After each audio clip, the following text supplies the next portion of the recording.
الحمدللہ رب العالمین والصلاة والسلام علی سید الانبیاء والمرسلین اما بعد اعوذ باللہ من الشیطان الرجیم بسم اللہ الرحمن الرحیم اقرأ باسم ربک الذی خلق صدق اللہ العظیم اللہم صلی علی محمد وعلی آل محمد وبارک وسلم رب اشرح لی صدری ویسر لی امری واحلل عقدۃ من لسانی یفقہوا قولی واجعل لی وزیرا من اہلی آمین یا رب العالمین۔ ناظرین کرام السلام علیکم ورحمۃ اللہ وبرکاتہ۔ آج کی آیت کے حوالے سے جس آیت کریمہ کا انتخاب کیا گیا ہے وہ سورۃ العلق کی پہلی آیت ہے۔ ہم اور آپ جانتے ہیں کہ رب کائنات نے نبی مکرم صلی اللہ علیہ وآلہ وسلم کو جو پہلی وحی عطا فرمائی قرآن حکیم میں سے وہ سورۃ العلق کی پہلی 5 آیات تھیں۔ ان میں سے پہلی آیت کا آج ہم مختصر مطالعہ کر رہے ہیں۔ ارشاد ہوا سورۃ علق کی پہلی آیت میں اقرأ بسم ربک الذی خلق، پڑھیے اپنے رب کے نام سے جس نے پیدا فرمایا۔ اس آیت کریمہ میں پہلا لفظ اقرا ہے اور اس آیت کریمہ کے بعد بھی اگلی آیات میں ایک اور مرتبہ اقرا کا لفظ آتا ہے، علمہ کا لفظ آتا ہے، قلم کا لفظ آتا ہے۔ تو پہلی وحی ہی میں اللہ سبحانہ وتعالیٰ نے علم کی اہمیت پر زور دیا۔ البتہ آج جو علوم اور فنون ہم حاصل کرتے ہیں اکثر و بیشتر اسکول میں، کالج میں، یونیورسٹیز میں تجربات کیے جاتے ہیں، ریسرچ کی جاتی ہے، یہ سب بجا ہے، لیکن اللہ رب العالمین نے 2 قسم کے علم عطا فرمائے ہیں۔ ایک کو علم الاسماء کہتے ہیں، سورۃ البقرہ آیت نمبر 31 کے مطابق جو آدم علیہ السلام کو عطا ہوا، زمین کے وسائل وغیرہ کا علم، کیونکہ خلافت کا نظام زمین پر قائم کرنے کے لیے آدم علیہ السلام کو خلافت دے کر زمین پر بھیجا گیا تھا۔ اور ایک علم ہدایت، سورۃ البقرہ ہی کی آیت نمبر 38 میں ذکر آیا کہ آدم علیہ السلام کے ذریعے فرما دیا گیا کہ جب اے لوگوں تمہارے پاس ہدایت آئے تو جو ہدایت کی پیروی کرے گا نہ اسے کوئی غم ہوگا نہ اسے کوئی خوف ہوگا۔ تو ایک ہے فزیکل سائنسز کا علم، زمین کے وسائل، ان کو دریافت کرنا اینڈ سو آن، اور ایک ہے علم ہدایت جو وحی کے ذریعے عطا ہوتا ہے۔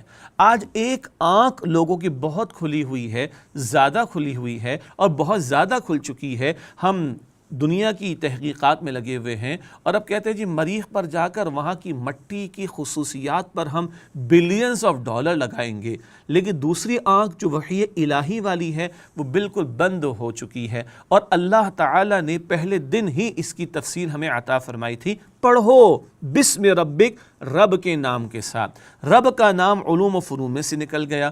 رب کا نام اکثر مرتبہ پوری دنیا کی بات کریں تعلیمی اداروں سے باہر نکل گیا۔ وحی کے تابع رہ کر معاملات کو چلانا ہم بھول گئے۔ نتیجہ کیا ہے؟ 100 برس پہلے جو ٹیکنالوجی تھی اور آج 100 برس بعد جو ٹیکنالوجی ہے، کوئی ان کا موازنہ ممکن نہیں۔ مگر 100 برس پہلے زندگی کی پیچیدگیاں کم تھیں، آج زندگی کی پیچیدگیاں بہت زیادہ ہو گئی۔ 100 برس پہلے مسائل کی شدت تھی مگر کم تھی، آج شدت بڑھ گئی ہے۔ تو آج ایک آنکھ جو کھلی ہوئی ہے اس میں خوب آگے سے آگے بڑھ رہے ہیں، اور وہی علم کی اگر معراج تھی تو مسائل تو کم ہونے چاہیے تھے، ٹیکنالوجی تو بڑھ گئی، مگر آج سبھی لوگ تسلیم کر رہے ہیں کہ یہ کیسی ٹیکنالوجی ہے کہ قریب کے لوگ بہت دور ہو گئے، دور کے لوگ بہت قریب ہو گئے۔ کیا خیال ہے جی؟ اتنے ایٹم بم بعض ممالک بنا کر بیٹھے ہوئے کہ دنیا 10 20 25 50 مرتبہ تباہ ہو جائے۔ تو جب تک علم وحی کے تابع نہ ہو، جب تک علوم و فنون علم وحی کے تابع نہ ہو، تب تک انسانیت کو خیر میسر نہیں آ سکتی۔ اسی لیے فرمایا گیا اقرأ بسم ربک الذی خلق، پڑھیے اپنے رب کے نام سے جس نے پیدا فرمایا۔ علوم اور فنون جب وحی کے تابع ہوں گے تبھی خیر انسانیت کو میسر آئے گی، ورنہ آپ غور فرما لیجئے دنیا ہو یا پاکستان ہو، چند بڑے جو فراڈز ہوئے ہیں ان کی تفصیل نکال لیجئے، کسی جاہل نے نہیں کیے۔ بڑے بڑے فراڈ، بڑے کمپلیکیشنز کے ساتھ کیے جانے والے فراڈ پڑھے لکھے لوگوں نے کیے ہیں۔ معلوم ہوا کہ یہ پڑھائی لکھائی تو خوب ہو گئی مگر علم وحی والی آنکھ اگر بند ہے تو انسانیت کو سکون میسر نہیں آ رہا، پیچیدگیاں زندگی کی اور مسائل کی شدت وہ بڑھتی چلی جا رہی ہے۔